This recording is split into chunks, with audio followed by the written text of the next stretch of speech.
Right, so in last week's video, we got on this space with a little bit of liquid iron, and what I want to do is just show you the results of what this is looking like 7 days after application. Talk a little bit about what the benefits of applying liquid iron are, and also for you to sort of consider why it might be worth you doing something very similar to your lawn too.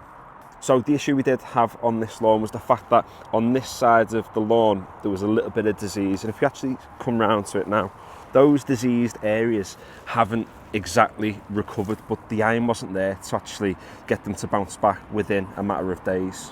Disease is caused by moisture in the lawn, and by putting liquid iron down, what the iron does is it draws the moisture out of the plant, specifically from the actual blade of the plant, and then what that's going to do is deprive that disease of the ability to produce more spores and the ability to spread across your lawn. So what it's going to do is prevent it from spreading any further. So with this part of the lawn having a small amount of disease in it, it's just going to mean that that disease isn't going to be able to encroach on the rest of the space. And I've actually feel the grass now.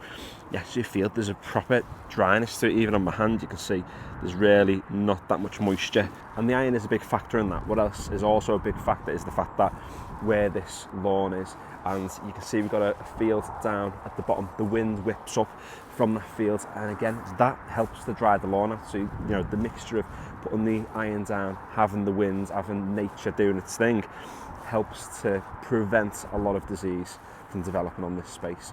If your lawn is in quite an enclosed area where you don't get a lot of wind, then it's likely that you get more moss in your lawn, you'll get more disease because you'll have more moisture, and again, all the more reason to get on your lawn with liquid iron.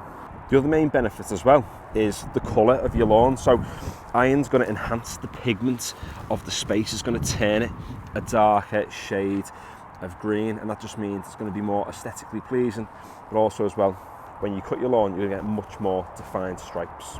And in terms of when these spaces will actually bounce back, it's more a matter of what the conditions are going to be like over the next month or so. February is always one of those awkward months where, you know, we do get quite a lot of frost, but quite often get some decent temperatures too, and with an established lawn, you're going to get growth through that month of Feb.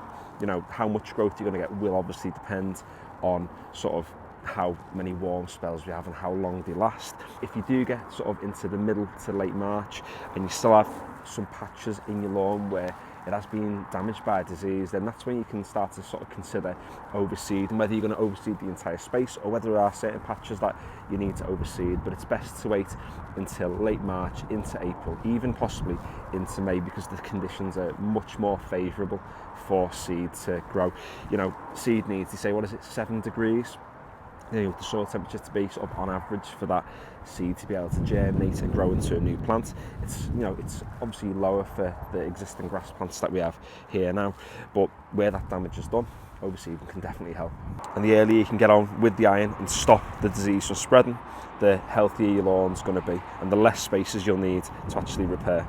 Ideally, it would have been better for me to get on a little bit earlier and do this process so the damage wasn't as bad as what it currently is. However, we had all of that snow and I wasn't expecting it to last for the week, and that just kind of made that disease problem a little bit worse. So there we go, that's what this space is looking like 1 week on from the iron application. And if you'd like to stick around on this channel and check out any more of my lawn tip videos or even any garden renovation stuff that I've got coming up over the next few months, consider subscribing if you haven't already. Like the video if you have enjoyed it or found it useful, and yeah, finally, thanks for watching.